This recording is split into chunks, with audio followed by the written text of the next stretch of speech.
Channel. तो चलिए देखते हैं आज का जेएफजी का प्रॉब्लम ऑफ द डे क्या है। Column name from a given column number. Medium level का प्रॉब्लम है। चलो देखते हैं किस किस कंपनी में ये प्रॉब्लम आ चुका है। ये पेटीएम की भी प्रॉब्लम है, ये अमेजोन, माइक्रोसॉफ्ट सब इस प्रॉब्लम से जूझ रहे हैं। तो चलो आज इसका सोल्यूशन देखते हैं। ठीक है, क्वेश्चन कह रहा है given a positive integer return its corresponding column titles as appear in the excel sheet. अगर आपने एमएस एक्सेल नहीं चलाया तो आज चलो यहाँ पे चला के देख लेना। क्वेश्चन को चलो समझते हैं। क्वेश्चन का अगर n का इनपुट है 28 तो हमारा प्रिंट होना चाहिए a और b। ठीक है, ये कह रहा है कि क्यों कि मान लो अगर सिंगल देखो इंटी जो हमारे अल्फ़ाबेट्स होते हैं टोटल कितने होते हैं, टोटल अल्फ़ाबेट्स में कितने लेटर हैं, 26 लेटर हैं A to Z। ठीक है, अगर ये मान लो अगर 26 से छोटा होता, अगर ये जो n की वैल्यू है 26 से छोटी होती तो हमारा क्या होता, सिंपल।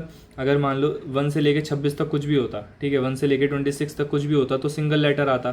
ठीक है, जो भी ABCDEFG जो भी है। ठीक है, अगर ये 26 से ग्रेटर पहुंच गया, ये 28 है। ठीक है, 28 अगर ये 26 से ग्रेटर पहुंच गया है मतलब कितने लेटर्स आएंगे, 2 लेटर्स आएगा। तो हमें ये तो पता चल जाएगा कि कितने लेटर्स का ये हमारा बनने वाला है। ठीक है, कैसे, देखो 28 है यानी कि 26 से ये पार कर चुका है। ठीक है, 26 से पार कर चुका है मतलब अभी शुरू से शुरू होगा। ठीक है, 20 इसका क्या आंसर आ रहा है, A B। मतलब कैसे 28 अगर मैं देखो 28 है, 26 तक A to Z तक आता है, उसके बाद फिर से हमारा A to Z आना है। तो 28 अगर मैं मॉड 26 करूँ तो क्या बनता है 2। ठीक है, 2 बनता है। और 2 किसका नंबर है, B का नंबर है, तो ये 2 आ गया। ठीक है, अब इसको क्या कर दो, 28 को डिवाइडेड बाय 26 कर दो, क्या आ गया 1। यानी कि अब कितने लेटर आए, 1 आने हैं। तो 1 किसका, A का है। चलो अभी नहीं समझ आ रहा, और अच्छे से समझाते हैं, लेकिन अभी इससे पहले हम एक और देख लेते हैं। 28 के लिए AB है और किसी एक के लिए और देख लेते हैं। ठीक है, ताकि हमारा इसको वेरीफाई कर सकें। 28 के लिए देख लिया, चलो मान लो 58 के लिए देख लेते हैं। ठीक है, 58 के लिए देख लेते हैं, कंपाइल रन करके।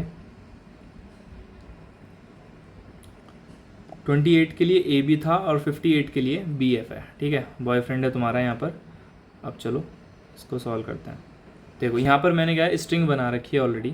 ये क्या कैसी स्ट्रिंग है, ये हमारा नॉर्मल जैसे लाइक 1 2 3 4 5 6 7 8 9 10 इस तरीके से। जो हमारा फर्स्ट के लिए कौन होता है, 1 A होता है। ठीक है, अब देखो 26 नंबर पे कौन है, Z है। लेकिन मैं यहाँ पर क्या करने वाला हूँ, मॉड करने वाला हूँ। ठीक है, अगर मान लो मेरी n की वैल्यू 26 है और मैं 26 मॉड 26 करूँगा तो रिमाइंडर क्या देगा, ये 0 देगा। ठीक है, रिमाइंडर क्या देगा, 0 देगा। और मेरी इंडेक्सिंग कहाँ से हो रही है, 1 आ रही है। लेकिन यहाँ पर किस पे है, Z 26 पे है। तो मैं क्या करता हूँ यार, Z को हल्का सा बस क्या कर देता हूँ, यहाँ से हटा देता हूँ और Z को यहाँ रख देता हूँ। ऐसा क्यों किया, अब देखो अगर मेरा n की वैल्यू अगर आती है 26 तो मैं करूँगा 26 मॉड 26, ये क्या हो गया 0। 0 पे क्या, अगर मॉड मेरा 0 है तो मुझे क्या लेना होता है, Z लेना होता है। लेकिन यहाँ पर Z 26 नंबर पे आ रहा था और यहाँ पर 0th नंबर पे आएगा क्योंकि उसका मॉड मुझे देखना है। ठीक है, बस इतनी सी बात है। अब चलो हमने जो 2 एग्जाम्पल लिए थे, कौन सा था, 28 और 58। ठीक है, दोनों में क्या करना है, ये पता लगाना है कि कौन से नंबर पे ये हमारा आएगा। अगर 28 है तो जो भी मेरा मॉड होगा वो मेरा बता रहा होगा कि कौन सा लेटर है। कैसे, अगर 26 होता तो ऑब्वियसली मुझे पता है Z होना है। और 26 + 2 है, ये क्या है, 26 + 2 है। ठीक है, तो ये क्या होगा, 2 पे कौन है, 1 2 3 4 5 6 7 8 9 10 ऐसे इतना नंबर दे दो। अब देखो यहाँ पर क्या करना है, सिंपल से एक चीज़ फॉलो करनी है। 28 को क्या लिखा है, 26 + 2। ठीक है, और फिर क्या कर देंगे, अब यहाँ पर इसका मतलब अगर ये 26 से पार कर रहा है मतलब एक से ज़्यादा हमारा क्या होगा आंसर, एक से ज़्यादा आंसर की लेंथ होगी। अब देखो अगर 28 मॉड 6, 28 मॉड 6 मुझे क्या दे रहा है, 28 मॉड 6 मुझे देगा 2। ठीक है, 28 मॉड 6 मुझे क्या दे रहा है 2। 2 पे कौन है, B। तो मैं क्या कर देता हूँ, अपने आंसर में B को डाल देता हूँ। ठीक है, अब मैं क्या करूँगा, अब मुझे पता है कि जो 26 से ऊपर था वो मैंने फिल कर दिया है। 26 के ऊपर जो था वो मैंने फिल कर दिया। अब बचा कौन, 28 में से 2 को माइनस कर दो, 26। ठीक है, अब कौन बचा, 26। अब क्या करूँगा, 26 को डिवाइडेड बाय 26 कर दूंगा ताकि पता लगे कि इसको फॉलो कर रहा है। मतलब AB भी हो सकता है, BB भी हो सकता है, CB भी हो सकता है। ये BB कब होगा, इस 58 वाले में हम अभी यहाँ पर देखेंगे, इसलिए मैंने 2 एग्जाम्पल लिए हैं 28 और 58 वाले पे। ठीक है, अब क्या करना है, देखो फर्स्ट स्टेप क्या था, फर्स्ट स्टेप क्या है, जो भी नंबर है उसका मॉड कर दो 26 से। और जो भी रिमाइंडर आया है उसको आंसर में ऐड कर दो, ठीक है, उसको आंसर में ऐड कर दो। फिर 28 में से उस नंबर को माइनस कर दो जो रिमाइंडर आया, क्या बचा 26। और थर्ड स्टेप में क्या है, उस नंबर को 26 से डिवाइड कर दो ताकि हमें पता लगे ये कौन सी लाइन का नंबर है।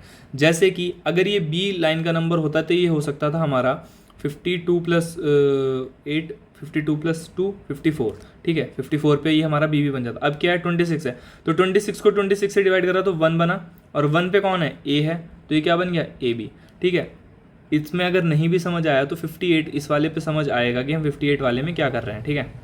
हम बस ये निकाल रहे हैं कि कौन सी सीरीज़ का नंबर है। मान लो ए बी सी भी हो सकता था, ए बी भी हो सकता था, बी बी भी हो सकता था, सी बी भी हो सकता था। अगर हमें ये कैसे पता लगेगा, ये मॉड से पता लगेगा उसका नेक्स्ट कौन सी सीरीज़ को ये फॉलो कर रहा है। हम 26 से जब जो भी नंबर है उससे जब 26 से डिवाइड करते हैं तो हमें पता लगेगा ना कौन सी सीरीज़ का नंबर है। अगर मान लो 20 ये होता, मानना क्या है, अगला एग्जाम्पल है तो हमारा, ठीक है, अगला एग्जाम्पल है तो अब देखो ये ए बी आ गया हमारा, ठीक है, ये ए बी वाला हमने कर लिया, किस पाया 28 पे, ठीक है। अब 58 वाला करते हैं।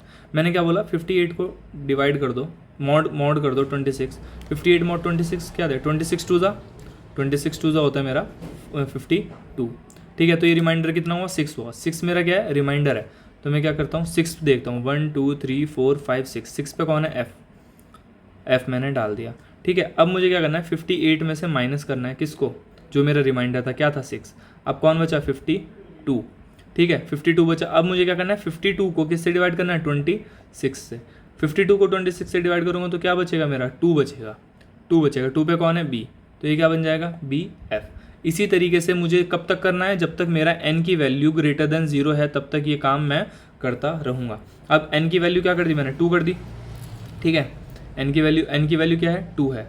तो अब ये दोबारा से वाइल लूप के अंदर जाएगा, ठीक है, दोबारा से वाइल लूप के अंदर जाएगा, क्या हो जाएगा 2 मॉड 26। अभी देखो फर्स्ट ये क्या हुआ, मॉड हमने ऐड कर दिया, अब उसको रिमाइंडर माइनस करके इसको डिवाइड कर दिया, तो n की वैल्यू 2 है, अभी भी ग्रेटर देन 0 है, तो 2 मॉड 26 करेंगे 2 आएगा। 2 पे कौन बैठा है, b बैठा है, b को ऐड कर दिया। फिर ठीक है, अब क्या करेंगे, रिमाइंडर में से इसको माइनस कर देंगे, ठीक है, 2 - 2 क्या हो गया 0। अब क्या करेंगे 0/26, ये क्या हो जाएगा 0। अब n की वैल्यू क्या हो जाएगी, नेक्स्ट लूप में n की वैल्यू ग्रेटर देन 0 नहीं होगी और ये हमारा यहीं एंड हो जाएगा और ये हमें बी एफ दे देगा। तो चलो इसको कोड करते हैं और यहाँ पर इसको क्लियर करते हैं कोड करके, ठीक है।